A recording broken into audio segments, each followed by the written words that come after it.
जय हिंद। नमस्कार दोस्तों, स्वागत है आप सभी का इस वीडियो में। अगर आप एक आईटीआई स्टूडेंट हैं और आपने भी आईटीआई कंप्लीट कर लिया है तो यहाँ पे दोस्तों एक बहुत ही बढ़िया सरकारी भर्ती निकल के आ रही है आईटीआई स्टूडेंटों के लिए।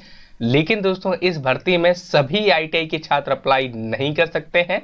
तो क्या है रीज़न और क्यों नहीं कर सकते, तो जानने के लिए आगे आप वीडियो को पूरा देखते रहिएगा। मैं सारी डिटेल्स आपको इस वीडियो में बताने वाला हूँ। खैर, इसी प्रकार की अच्छी अच्छी वैकेंसियों के अपडेट के लिए आप चैनल को सब्सक्राइब कर सकते हैं और बेल आइकन को भी जरूर से प्रेस कर लीजिए और ऑल सेलेक्ट यहाँ पे कर लीजिएगा। तो यहाँ पे दोस्तों आप देख सकते हैं स्टील अथॉरिटी ऑफ इंडिया यानी सेल।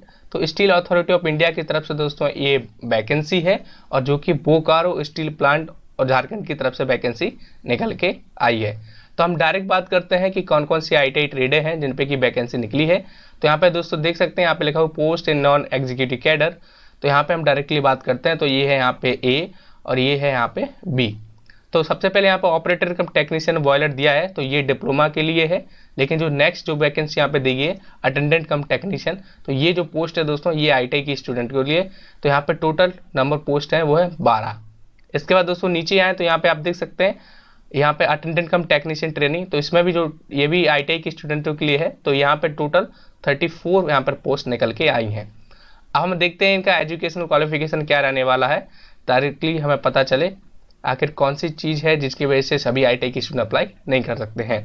तो जैसा कि दोस्तों आप यहाँ पे देख सकते हैं अटेंडेंट कम टेक्नीशियन बॉयलर यानी एसीटी, तो ये इस पोस्ट पे दोस्तों जो अपर एज लिमिट है वो यहाँ पर 28 साल दी हुई है। तो ये जनरल वालों के लिए यानी अनरिजर्व कैटेगरी के लिए। इसके बाद रिलैक्सेशन जैसा मिलता है तो सभी ऑलमोस्ट सभी वैकेंसी में आपको रिलैक्सेशन देखने को मिल जाता है। जो अपर एज लिमिट दी होती है वो अनरिजर्व को ही दी होती है जनरली। तो यहाँ पे मैट्रिकुलेशन विद आईटीआई मांगा गया है। इसी के साथ आपके पास second class boiler attendant certificate होना चाहिए। अगर आपकी आईटीआई ट्रेड है या फिर आपने अप्रेंटिसशिप किया हुआ है इसी बॉयलर अटेंडेंट से तो आप जो है इस वैकेंसी के लिए अप्लाई यहाँ पे कर सकते हैं। इसके बाद हम चलते हैं सीधा देखते हैं जो हमारी अटेंडेंट कम टेक्नीशियन ट्रेनिंग की पोस्ट है आईटीआई के लिए, जो कि यहाँ पे आप देख सकते हैं for Jharkhand group of mines, मतलब कि माइंस में है तो माइंस के लिए यहाँ पे निकली है। तो हम देखते हैं तो इसमें भी दोस्तों जो अपर एज लिमिट है वो 28 साल है। अब इसमें क्या इन्होंने मांगा है तो आप देख सकते हैं यहाँ पे इन्होंने मैट्रिकुलेशन मांगी है तो ये सबके पास होता है। इसके बाद आईटीआई मांगा है तो चलो भैया आईटीआई भी हो गया, लेकिन इसके साथ में इन्होंने 1 ईयर का अप्रेंटिसशिप ट्रेनिंग भी मांगा है। तो चलो यहाँ पर भी काफ़ी सारे आईटीआई के स्टूडेंट हैं जिनके पास अप्रेंटिसशिप होता है। लेकिन दोस्तों जो अप्रेंटिसशिप है वो जैसा कि यहाँ पे आप देख सकते हैं ये होना चाहिए from an iron ore mine owned by an integrated steel plant. तो आपके पास माइन से ही होना चाहिए, आयरन और माइन का ही आपके पास अप्रेंटिसशिप होना चाहिए जो कि आईएसपी से इंटीग्रेटेड होना चाहिए।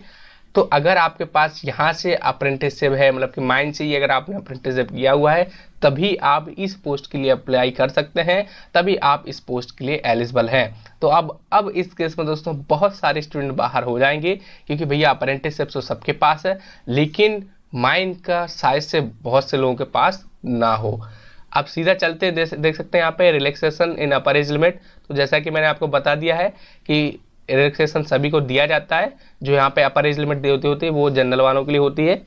इसके बाद दोस्तों हम बात करते हैं नीचे कि क्या हमें यहाँ पे सैलरी देखने को मिलेगी। तो हम अटेंडेंट कम टेक्नीशियन बॉयलर और अटेंडेंट कम टेक्नीशियन ट्रेनिंग की बात करें, दोनों ही S1 ग्रेड की जॉब है। तो यहाँ पे देख सकते हैं जो बेसिक पे रहने वाला है वो 25,070 रुपये रहने वाला है। लेकिन दोस्तों ये आपको डायरेक्टली नहीं मिलेगा, इसके पहले आप सभी की होगी 2 साल की ट्रेनिंग और ट्रेनिंग पीरियड पर जब आप ट्रेनिंग को पास कर लेंगे सक्सेसफुली तभी आपको इतना सैलरी देखने को मिलेगा।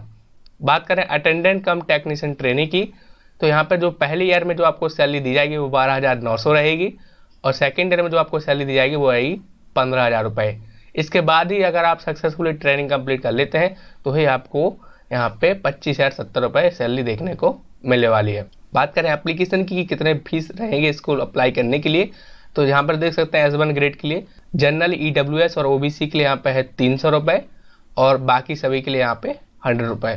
तो आप अप्लाई कैसे करेंगे, तो आपको इनके ऑनलाइन वेबसाइट से ही अप्लाई करना है और अप्लाई कब कर सकते हैं तो वो मैं आपको आगे यहाँ पे बताने वाला हूँ। तो कुछ इस तरीके से दोस्तों इसका था। अब बात करते हैं कि इसका सिलेक्शन होगा कैसे। तो इसमें आपका CBT एग्ज़ाम होगा और CBT एग्ज़ाम में दोस्तों वही जो हमारे सब्जेक्ट होते हैं नॉन टेक्निकल वगैरह तो वही यहाँ पे हमसे पूछे जाएंगे। यहाँ पर इन्होंने मेंशन भी किए हुए हैं, जैसा कि यहाँ पे आप पढ़ सकते हैं फॉर नॉन टेक्निकल सेशन और फॉर टेक्निकल सेशन। तो यहाँ पे आप देख सकते हैं कुछ इस प्रकार से आपके एग्ज़ाम का सिलेबस रहने वाला है। बात करें इंपॉर्टेंट डेट की, कब आप इसको अप्लाई कर सकते हैं, तो 16 अप्रैल 2024, जी हाँ दोस्तों, लगभग 1 महीने बाद से आप अप्लाई करना शुरू करेंगे। इसके बाद ख़त्म कब होगा, तो 7 मई 2024 तक आप इसको आराम से भर सकते हैं। तो कुछ इस प्रकार से दोस्तों वैकेंसी थी। आई होप कि आपको समझ आया होगा। अगर आपके कोई डाउट है या कोई सवाल है तो आप नीचे कमेंट सेक्शन में आप ज़रूर से बताइएगा। और अगर आप एलिजिबल हैं और आपको लगता है कि आपको करना चाहिए तो आप ज़रूर से इस वैकेंसी के लिए अप्लाई कीजिएगा। तो फिलहाल दोस्तों इस वीडियो में इतना ही, मिलते हैं फिर किसी वीडियो में। जय हिंद, वंदे मातरम।